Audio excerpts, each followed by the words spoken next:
In the heart of Africa, where the sun kisses the land, there's a channel called Jubosmiles. From the outside, Ebuka looked like the perfect family man.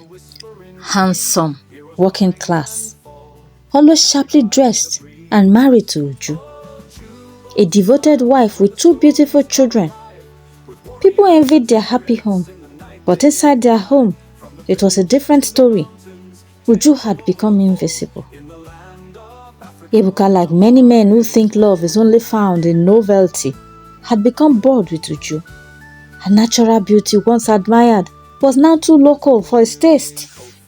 He started sneaking around with a flashy lady named Sonia, light-skinned, loud, seductive, and always flaunting a classy lifestyle on Instagram. Every time Uju brought up his late nights and strange behavior, Ebuka would lash out. You don't know what it means to support a man. You just sit there with your wrapper and tired face. He had forgotten the sacrifices Uju made, dropping out of the university when she got pregnant, standing by him when he was jobless, and taking care of his ailing mother without complaints. At first, Uju cried herself to sleep, clinging to her children like a shield. But one day, after Ebuka left to spend the weekend with Sonia in Abuja, something in her snapped. Uju sat in the dark living room, her daughter sleeping beside her, and whispered to herself, God, I will not die in this marriage. I will not raise my children in silence and shame. The next morning, she called her childhood friend Chika, who ran a successful Ankara bag business in Lagos Island. They hadn't spoken in years, but Chika welcomed her with open arms. With just 20,000 naira from the small savings Uju had, Chika taught her how to sew, bead, and market online. Uju learned fast. In weeks, she was producing stunning handmade bags and slippers. She branded her line Ada Bold, using her daughter's middle name. Instagram took notice. Uju, now rocking fitted jeans and clean cornrows, began gaining customers from Abuja, Port Harcourt, even Ghana. She started receiving wholesale orders. Uju wasn't just surviving, she was blossoming. And Ebuka? He didn't notice. Ebuka came home one day and said bluntly, Uju, pack your things. Sonia is moving in. You are choking me. No argument. No drama. Uju simply nodded, took her children, packed a few things, and left the house. 3 days later, Ebuka returned from work and was shocked to see a brand new car parked in front of the duplex next to his. It was Uju. The security man greeted him casually. Oga, your madam don't move enter that side. Oh. Which madam? Madam Uju, she just collect apartment for next flat. That woman a big madam now. Her motor dey always loaded with goods. Ebuka stood there, his jaw nearly touching the floor. Uju, who he kicked out like garbage, now lived next door in a better car with finer clothes and looking like the woman he thought Sonia was. Sonia noticed too. She began to nag about Uju's glow up. That your ex-wife is forming slave queen now. What business is she even doing that she can afford this kind of apartment? Hope you are not still talking to her and taking care of her. Their relationship turned toxic fast. Sonia became entitled and demanding. No matter how much Ebuka spent, it was never enough. He was now financially stretched, emotionally drained, and regretting deeply.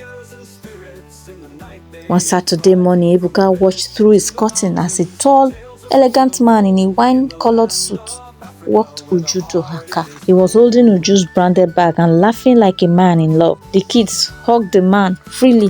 Uju laughed the way she hadn't in years. Open, free, and alive. Ebuka stood frozen. That evening, he tried to knock on her door, but a note pinned to the gate stopped him. Respect my peace. Ada Bold Enterprises is not available for emotional nonsense. Thank you. He tried to call. She had changed her number. He asked the children at their school pickup, but they said Uncle Jide was their mommy's friend now. Uncle Jide? A successful widow and businessman who valued Uju and was genuinely investing in her and her children. Ebuka's world started falling apart. Ebuka had always walked around the estate like a king, chest out, keys swinging, and a smirk permanently plastered across his face. But now, he avoided eye contact with neighbors, especially since people had started whispering behind his back. The guards knew, the vendors at the mini-mart knew. Even the mama put lady down the street would mutter, "Men, see, you see fine woman, control well." Meanwhile, Uju was becoming a name on everyone's lips. In a good way, she hosted a small empowerment event for young women in the estate hall. She sponsored snacks at the children's Christmas party. She donated branded school bags to a nearby orphanage, all without fanfare. Her children now smiled easily. They walked tall in public. Ebuka watched everything. His heart burned with shame. At night, he would sit on his balcony with a bottle of Origin, staring at Uju's living room through her open curtain. He watched her laugh with her kids, play music, and even dance while cooking. Once he thought he saw her kiss Uncle Jide goodnight at the gate. His hands trembled so much, he dropped his drink. Things with Sonia had gone from bad to worse. She complained about the estate, said it was too quiet for her taste. She missed hotel lounges and weekend trips. She had no intention of being a stepmother and constantly called Ebuka's children "your kids." One night, Ebuka returned from work exhausted and frustrated, only to meet the house in a mess. Wine bottles, strange male shoes, and Sonia yelling at the phone. "No, you cannot be calling me like that. I told you, the guy I am with now is just for comfort." Ebuka snapped. "You are cheating in my house? You ungrateful thing." Sonia turned to him slowly, laughed and said, "You think you're special? Look at you. Chasing after your ex-wife's shadow. You're just a man who didn't know what he had." She left the next morning, slamming the door behind her. No tears, no regrets, just perfume and ashes. That Sunday morning, Ebuka wore the same blue kaftan he had worn when he and Uju attended their first couple's Thanksgiving years ago. He ironed it himself, he shaved, he even wore the cologne Uju used to buy for him. He stood at her gate for 30 minutes, unsure, heart pounding. Finally, he knocked. Uju opened the gate halfway. "What do you want, Ebuka?" He smiled weakly. "Can I come in?" She shook her head. "This is not your home." His voice cracked. "I messed up. I know that now. Everything I did, I take full responsibility. Please, Uju. I want my family back. I miss the kids. I miss you." She looked at him, not with anger, a calmness that pierced deeper. "You didn't just hurt me, Ebuka. You dismissed me. You threw me away like I was nothing. I know. I was foolish. But I cannot change what has happened. But I have changed now." Uju folded her arms. "You only miss me because I'm not broken anymore. You are not sorry you left me. You are sorry I survived without you." Just then, Jide's SUV pulled up and the kids rushed out. "Mommy, Uncle Jide bought us a puppy." Uju's face softened as she turned to greet them. Ebuka stood there watching the family he used to own now laugh with another man. A man who showed up not out of pity but because he chose them.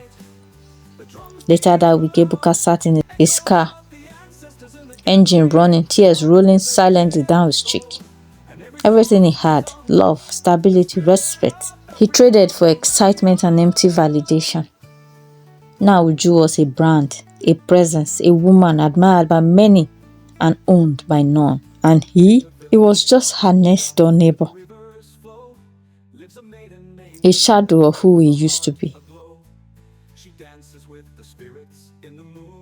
It had been 3 weeks since Sonia left. 3 empty, deafening weeks. Ebuka's once cheerful duplex now echoed with silence. The fridge was empty. His shirts were unironed. He hadn't cooked in days. Just soaked garri, cold water and cigarettes. His car, once spotless, had dust on the bonnet. Bills lay unopened on the dining table. Every morning he would sit on his balcony in rumpled clothes and watch Uju's compound. Her children laughing, her car starting, her staff arriving to load bags into the boot. He tried to wave at the kids once. They waved back politely but quickly ran inside. It hit him like a punch to the chest. He was no longer part of their world. At work, things started falling apart. Ebuka, once the golden boy in his department, started missing deadlines. He would forget clients' calls. He snapped at junior staff. He was issued a warning letter after he missed an important presentation. One day, his manager called him aside. Ebuka, you need to sort out whatever is going on in your life. You used to be focused. Now you are just distracted. If this continues, we have no choice but to replace you. That same week, his car broke down on 3rd Mainland Bridge. As he stood sweating in his cheap suit, trying to flag down a keke, rain began to pour. No umbrella, no sympathy, just a grown man soaked in regret. Ebuka's pride, the last thing holding him together, started to crack. He called his elder sister in Enugu for a loan. She sent 10,000 naira and ended the call with, "Next time, treat your wife right. You think beauty and loyalty are on every street corner?" He went to church, sat in the back row, cried, gave a testimony about learning the hard way. People clapped, but inside he was still broken. One evening, he tried to speak to Uju again. He waited at her gate. When she returned, he followed behind her slowly. "Please, I don't want anything. Just allow me see the children more often." She paused. "You didn't think of them when you chose your girlfriend over them." "I was stupid. I admit it. Just don't shut me out." She looked at him. He truly did look miserable. Beards unkempt, shirt stained with sweat, eyes red. She sighed. "I'll think about it. But for now, speak to my lawyer." Ebuka nodded like a scolded schoolboy and walked away. Her voice had become law, and he had become a beggar in her court. People started noticing. Neighbors whispered when he passed. He caught a guard telling a visitor, "That's the man that left his fine wife for one runs girl. See him now." Children in the estate stopped greeting him as cheerfully as before. One day, he overheard Uju's driver telling someone, "That woman no dey joke with her peace anymore. She's shining because she removed the dirt from her life." He was the dirt. He used to think Uju needed him to survive, but now he saw clearly. It was he who needed her to stand tall. Without her, he was stumbling. One night, Ebuka sat in total darkness. The estate had light, but he hadn't bought units for his prepaid meter. His DSTV had expired. His phone was dead. The only thing alive was his guilt. He brought out the photo album he had hidden for months. Pictures from their wedding, their first car, Uju pregnant and smiling, their kids as toddlers on Christmas morning. He sobbed until his chest hurt. He texted Uju on WhatsApp. He had begged one of the kids for her number. "Even if you never forgive me, I want you to know I'm sorry. You were the best thing in my life. I see it now, even though it's too late." She left it unread. No reply. And somehow, that silence hurt more than any insult. The first time Uju met Jide was at a business exhibition in Victoria Island. She had been invited to showcase her handmade bags under her brand, Adabold. Uju wore a simple yet elegant Ankara jumpsuit, natural hair styled in a bun, and subtle nude lipstick. She stood behind her table smiling as customers admired her pieces. Then Jide walked by, tall, calm, grey-streaked beard, a quiet elegance in his steps. He picked up one of her leather and kente laptop sleeves. "Clean stitching, bold design," he said. Uju smiled. "Thank you. Every piece is handcrafted with care." And I can tell he nodded, taking a business card. I am Jide. I work with Renault Holdings. We support local startups. Let's talk sometime. That was it. No flirting, no hovering, just respect, curiosity, and business interest. That night, he sent an email complimenting her setup and invited her for a business chat over lunch. Uju paused, her fingers hovering over the keyboard. It's just a business partner, she told herself. But her heart whispered, is it possible to feel safe again? Their lunch was at a serene rooftop restaurant in Ikoyi. No noise, no pressure. They didn't talk about trauma, they didn't talk about exes. They talked about growth, dreams, childhood memories.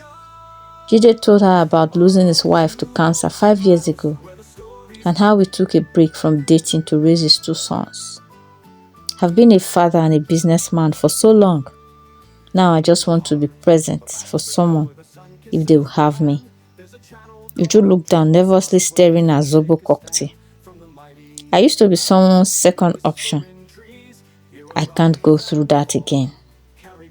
Jide didn't rush her, he smiled gently. Then let me earn the right to be your first. Jide never showed up empty-handed. When he visited Uju's apartment, he brought things that mattered. Storybooks for her children, custom shelves for her workshop, quiet encouragement on long days.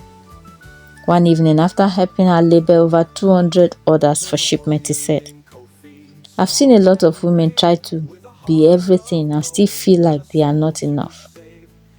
You are not just enough, Uju, you are extraordinary. No one had ever spoken to her like that.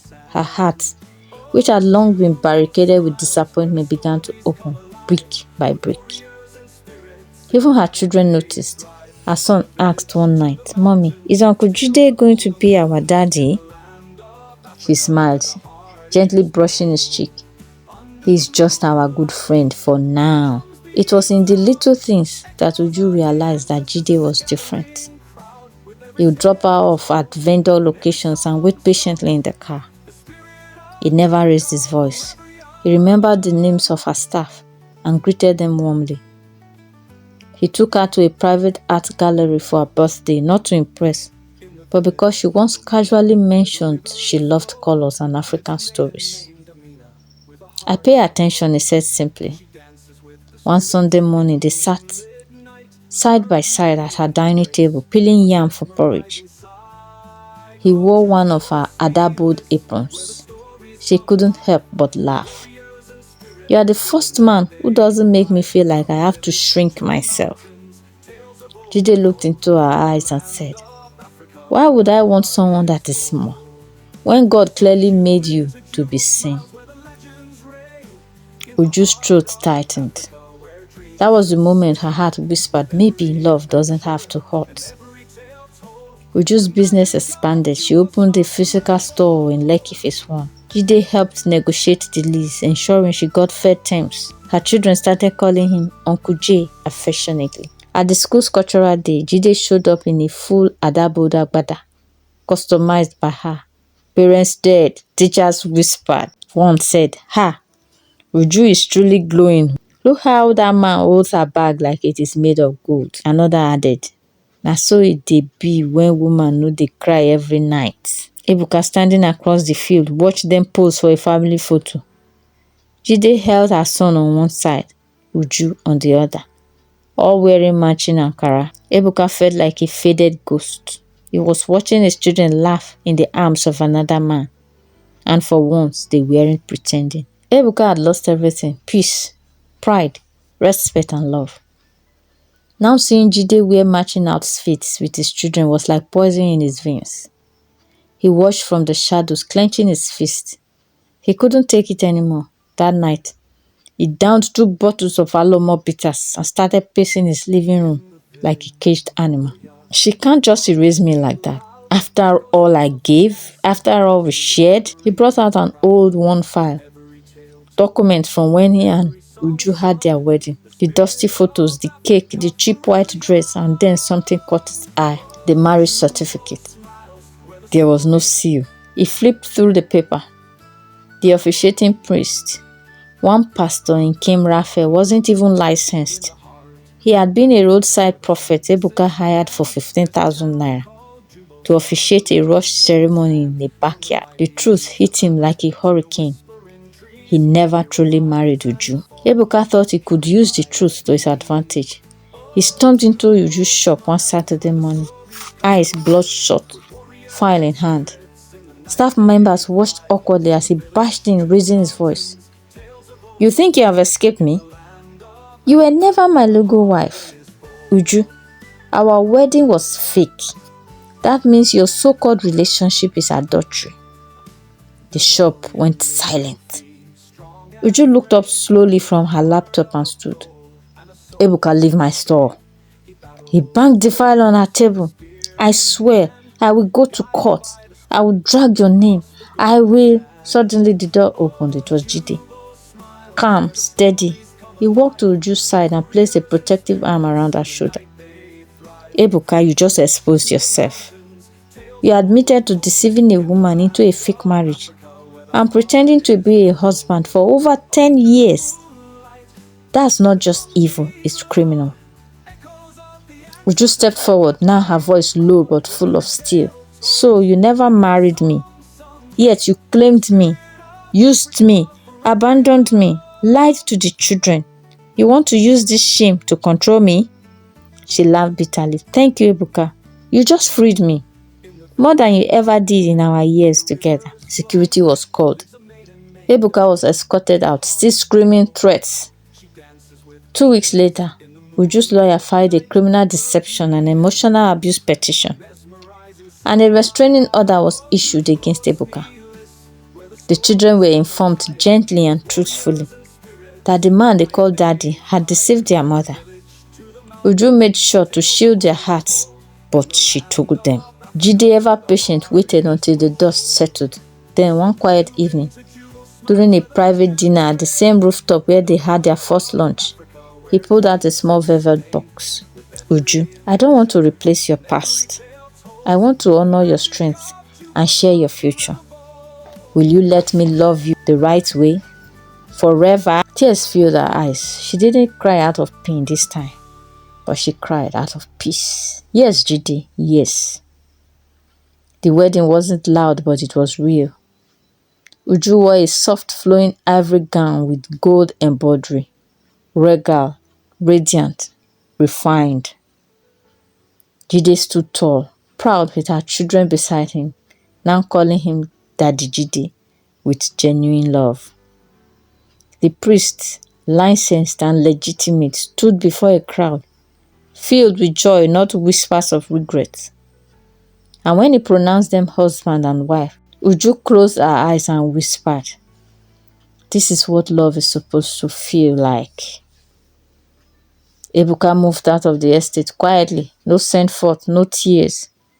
A man who built a house but never built a home. A man who gambled with loyalty and lost to destiny.